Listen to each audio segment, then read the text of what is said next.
Welcome everybody to our Green Acres. I'm so glad you came over to our channel today. And if you are new to my channel, I want to introduce myself. My name is Teresa. Today's video, I've got 9 DIY projects that I'm going to show y'all that are inexpensive but very easy to make. I'm going to show you a couple ways that we can take some items, make some really pretty wreaths. I'm going to show you how we can decorate some old bottles, jars, whatever you have on hand, and just kind of bring them to life. And I'm going to show you some cute little pieces that we can carry on into the fall season and just add them into our vignettes just to give it a little touch of fall, because y'all, it's just going to be around the corner here real soon. I'm going to show you how we can make some cute little drop cloth bags using our IOD stamps. And also stick to the end of the video because I'm going to show you lots of footage of how we can style all these items and use them in our home. If you haven't joined my Facebook home decor page, I'd love for you to go over and join it, and also go over and follow me on Pinterest and Instagram. If you haven't subscribed to my channel yet, I'd love for you to, and also hit that notification bell so you'll be notified each time I upload a video. Thanks so much. Okay, project number 1. This was an inspired project from the Painted Photographer. I don't know if you're familiar with her channel, but I'm going to link it down in my description box. But I watched one of her videos one day for the first time, and I was so impressed. She made some little drop cloth bags, and she's going to use the stamps, the Iron Orchid Design stamps, and we're just going to put like some designs on these little bags, and you can hot glue these or you can sew them on your sewing machine. And y'all, you won't believe it, but I did. I got my sewing machine back out and I tried it, and I thought it was broke for a little while, but it wasn't.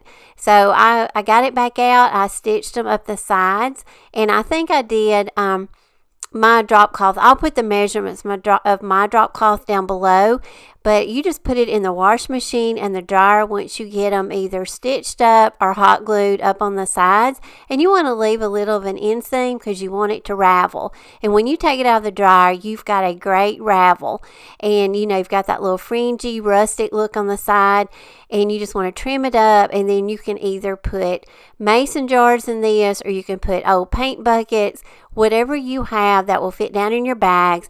And then you just want to add a little bit of stuffing to it just so we can, you know, make it look like a bag. And we'll do that in just a minute. But right now I'm going to show you how I'm going to put the Iron Orchid crock stamps on them. Now, I don't know what stamps you have, but you can really play around with this and just put, you know, you can put several stamps on this. You can just put one, you know, you could even put a stencil on it. You could put, you know, get your Cricut out, or you could do like probably some of the transfers would work on this too. So this is what makes these little drop cloth bags so fun. So I just inked up my pad, and then I'm using some of the Iron Orchid crock stamps, and this is just one of them that come in the pack. And then I just measured my center with a ruler just so where I'll kind of know where to hover over and place my stamp. And you know, when you do these stamps, you want to hold it down with one hand and work it around with your other hand, and try not to move your stamp around so you won't have any bleeding.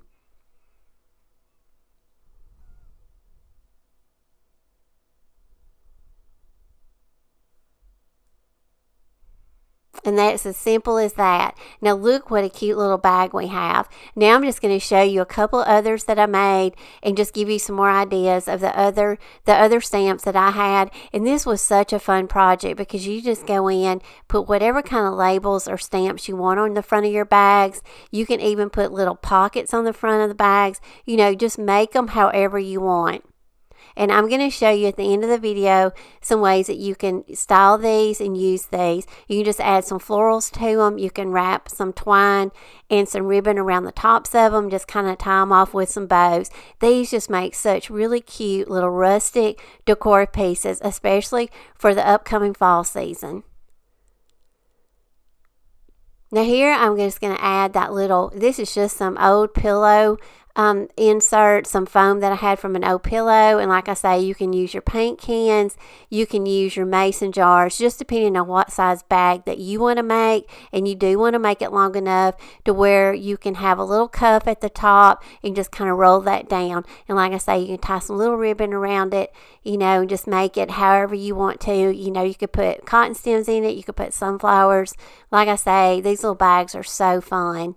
Now I'm just showing you some little lavender picks that I have. These are the Walmart ones, and I love lavender. So I'm going to show you how I'm going to style it with a little bit of lavender.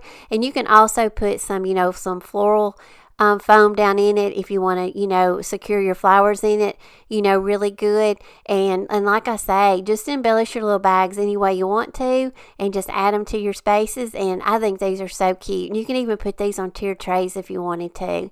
Now here's a little rustic bow that I'm giving you an idea of how to make. This is so simple. I just took a coffee bean bag that I have, but you could just take just a piece of burlap. You just want to cut a strip and just tie it in the center with some twine, and you've got a really easy bow. Now project number 2, I'm just going to make over this little colander that I got I think I got it at a yard sale, and I think I paid 75 cents for it. Now this is not metal, I think it's aluminum. But anyway, I'm just going to take it outside, I'm going to spray paint it white, and I'm just going to show you another way how we can just kind of embellish it. And this makes such a cute little unique piece to add, to your vignettes and your spaces. Just add some florals and some ribbons, and you've got another little unique decor piece.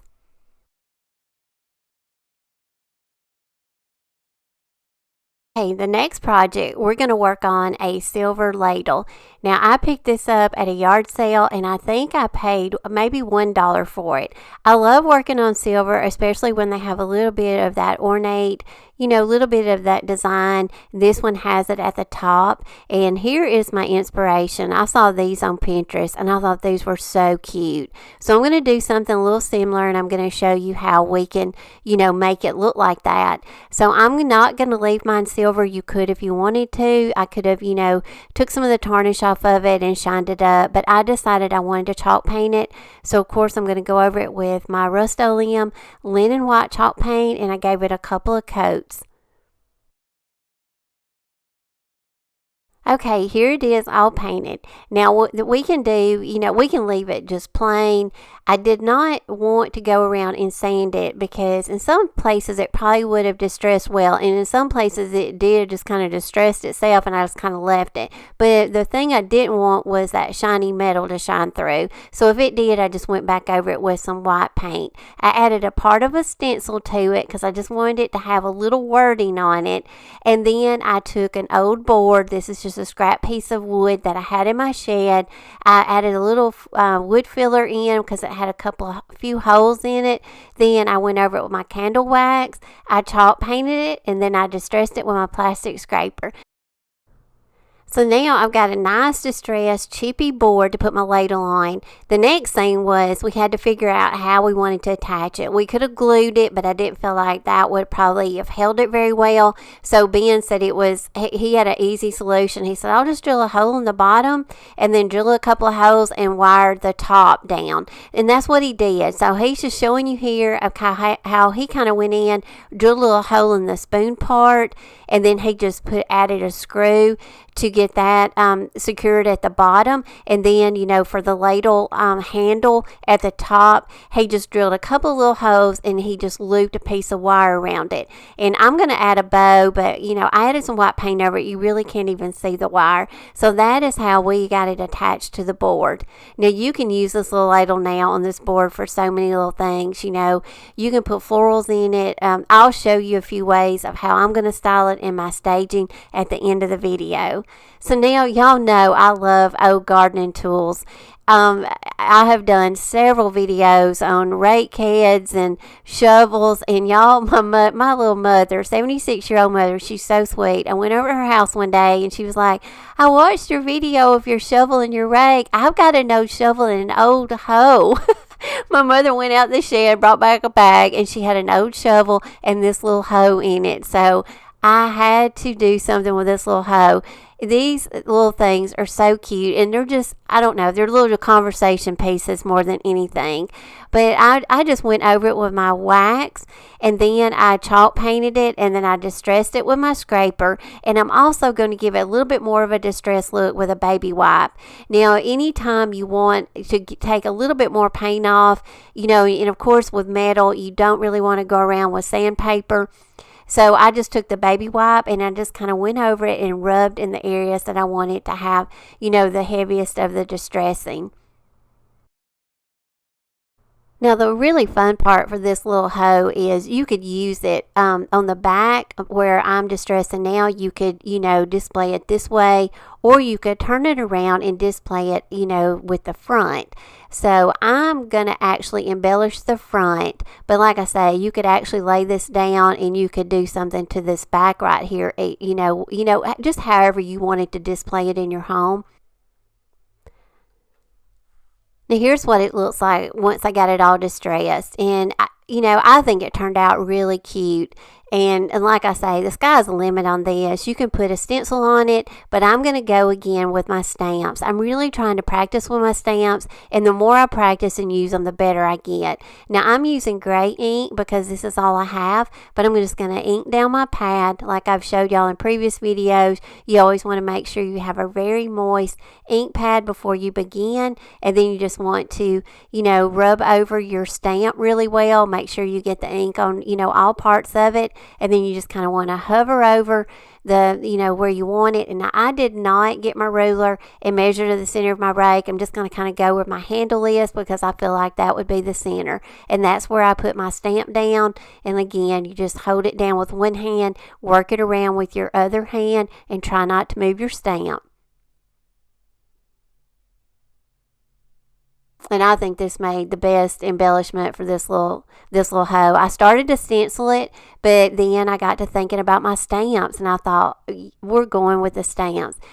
Okay, project number 5 is going to be a mirror. Now, I picked this up at a yard sale, and I paid, I think, $1 for it. Usually, mirrors at thrift stores and yard sales are usually pretty inexpensive, and I love to pick them up whenever I find them. And I've got a couple of more in my storage unit building outside that I can't wait to make over too. Now, this one had a ton of screws to hold it in, and I'm not sure why. It was such a small mirror, but they wanted to make sure it wasn't going to fall out. So I got Ben to help me take all those little screws out because it would have taken me all day. But we just basically went around, took all the screws out, removed the mirror. I'm going to spray paint it white, and I'm going to show you some different ways we can embellish this mirror, kind of hang it up, kind of make it into a wreath. So stay tuned for that at the end when I stage it.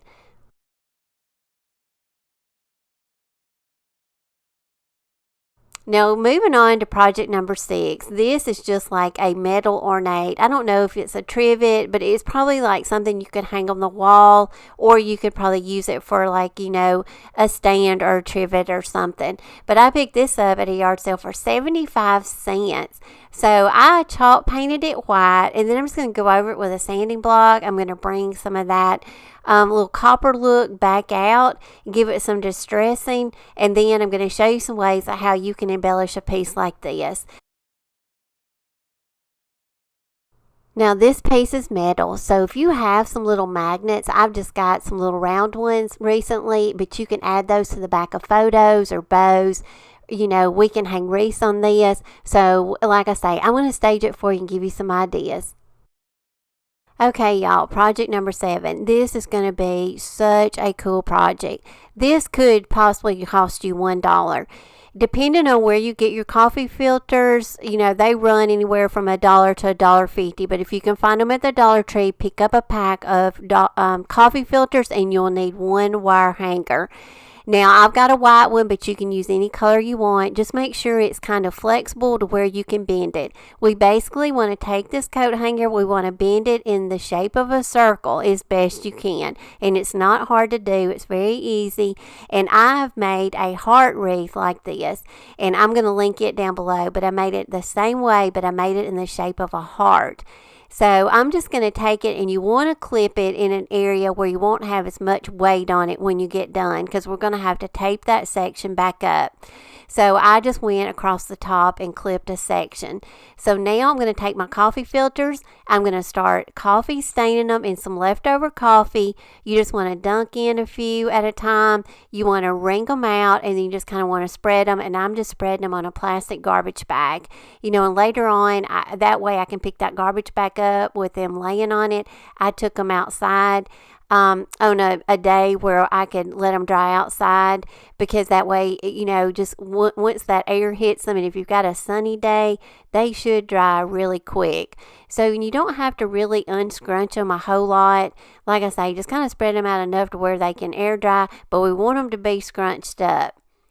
So after they I've got them all dunked in the coffee. Now I went back and had to stain some more because I didn't have enough to fill my wreath. So I would probably go on and stain the whole pack of your 150 coffee filters, just to be on the safe side. Now we're going to want to start putting them on the hanger. Now I just bunch up about 4 or 5. You don't want to get them too thick, because if you do, then they're a little bit harder to push onto the coat hanger, because basically we're not going to punch a hole in them. We're just going to punch a hole in them when we get them on that.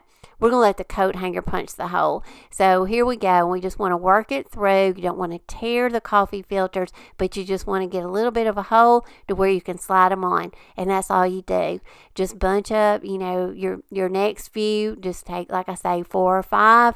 Just bunch them up and put them on your coat hanger, and just, work them around until you get the whole coat hanger finished. I love making these type wreaths. They're very easy to make. They're very, I don't know, they are so pretty when you get them finished. And like I say, if you have not watched my video on the one that I made in the shape of a heart, I'm going to link it below, so when you have time and you want to go out and see how I made it, I'm still using it to this day, and it's one of my favorite pieces. So, I always worked it around, and you want it to be full, because if not, you're going to probably see the gaps in it once you get it all taped back up. Your coffee filters will kind of fall and hang, and then you don't want any gaps. So make it as full as you can, and then you can embellish this wreath any way you want. You could add bows to it, and I think this is a great fall piece, because to me it resembles one of those corn husk wreaths.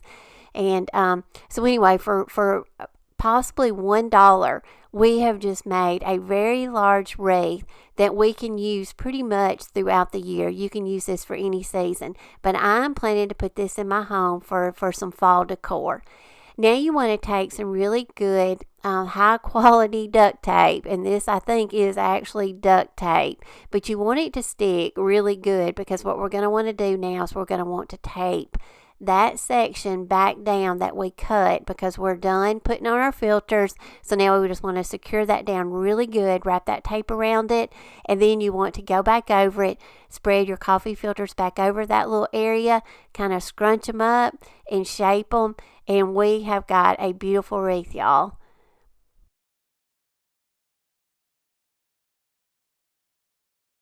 Okay, project number 8. Now, the inspiration for this come from my friend Blondie Next Door, and I'm going to leave a link to her channel down below. She made some of these, and she made hers out of twine. Well, I have some of that cotton yarn that I purchased at Dollar Tree, so I'm going to make a few of these in some fall colors. I picked this up not too long ago at my local Dollar Tree, and I thought these would be so pretty, for some really pretty fall colors. So I'm going with kind of a mustard, a cream color, and a brown. Now you just want to wrap your yarn around a piece of cardboard, and I'll leave the measurement of the cardboard that I use, but you're basically I wrapped it 30 times. You cut it at each end, so basically now you're going to have about 60 strands of yarn. Y'all, this little project is so easy, but it is going to turn out so cute. You just want to take a little wooden dowel, and I picked those up at the Dollar Tree, and you just want to start tying your little yarn on in just a single loop. And you just want to tie them on and get them and keep scrunching them down as you go, and you just want to fill up and go to the top of your dowel.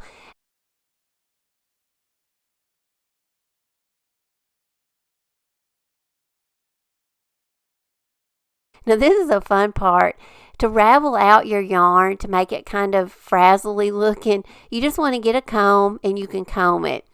And in Blondie Next Door, she showed 2 ways that you could do it. You could do it with your fingers or you could do it with a comb. With your fingers, it's going to take a little bit longer and it's a little bit more time intensive. So the comb worked really well. Now just tie a loop in one of the yarns and just hot glue it to the end just to kind of cover up your dowel on the end, and just kind of comb that one out. And look how cute these, I don't know, I just call these little feather tassels, you know. And you could also stain your dowel or you could paint your dowel too if you wanted to.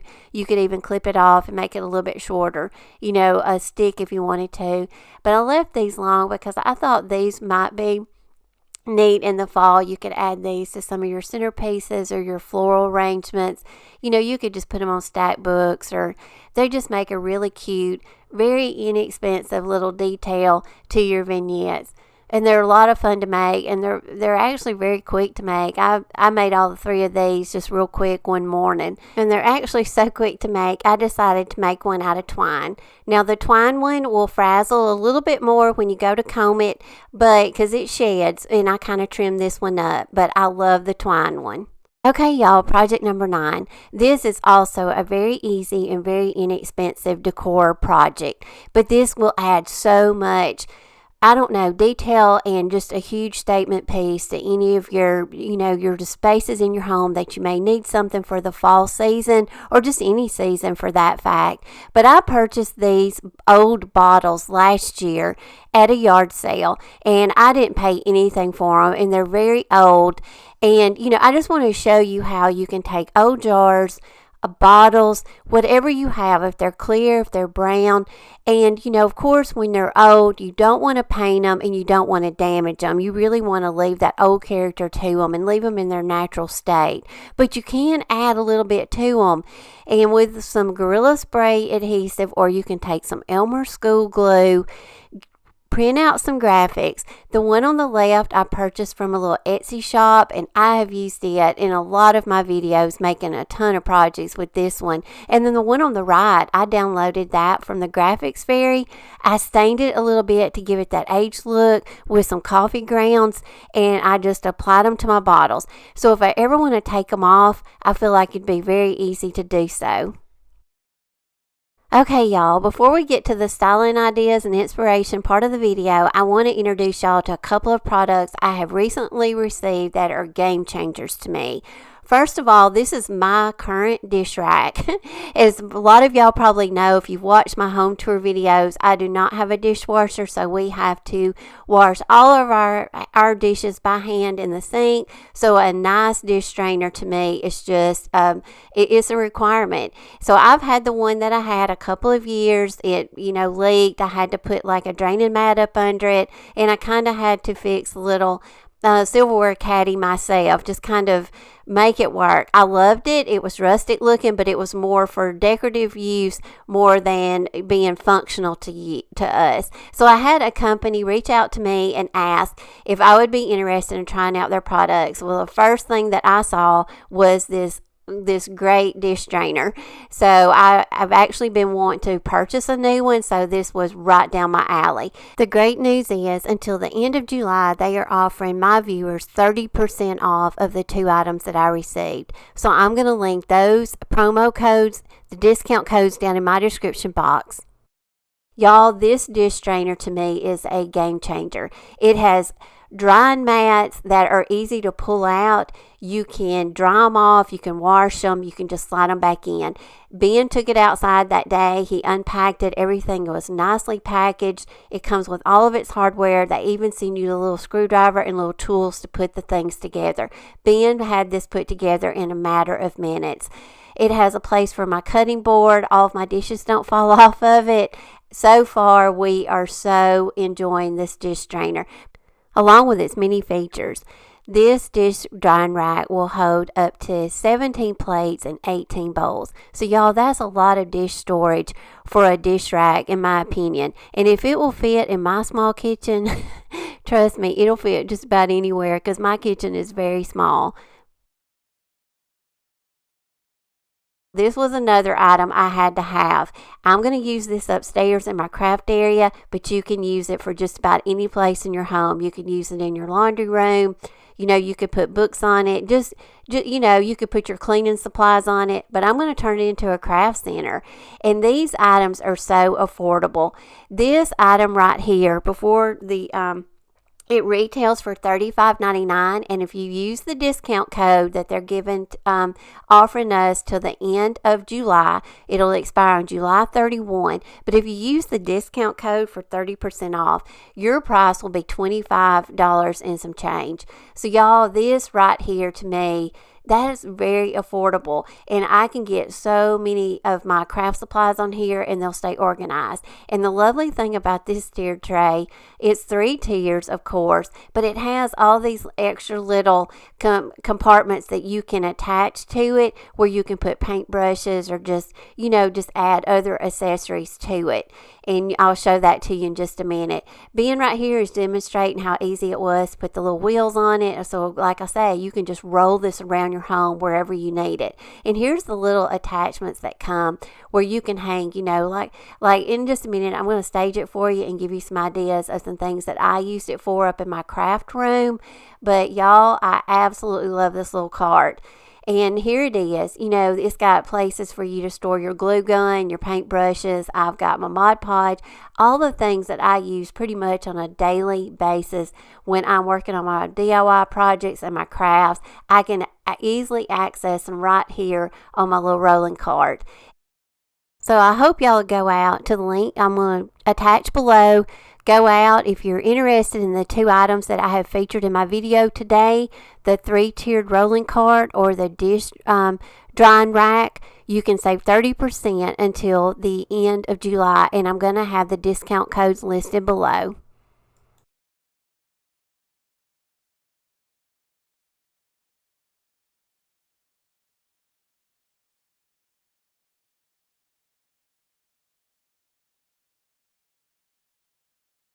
So now y'all, we're going to get to the style and inspiration part of the video. I'm going to style everything that I've made in today's video and just give y'all lots of, you know, ideas of how you can decorate with these items after, you know, we have made them over. So I hope y'all enjoy it.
you as you drive. Do you know I'm looking, and I can't help but smile. Okay, y'all, that's going to wrap up today's video. I hope y'all enjoyed it, and if you did, it always helps out my channel so much if you'll give it a thumbs up, leave me a comment below, and if you haven't subscribed to my channel yet, I'd love for you to. As always, y'all, I appreciate each and every one of y'all. I hope y'all all have a great weekend, and I plan to see y'all in my next video. I plan to post a video this coming Friday. I'm going to do a kind of a Christmas in July. It's going to be a little collab with some other YouTube creators, so be looking for my video. Instead of on Saturday, it'll be out on Friday. And also want to mention some of the items that I've made over in today's video will be for sale at Stephen's Antiques. Make sure to go over and follow him on Facebook and Instagram. And as always, y'all, I appreciate you, and I will see y'all in my next video.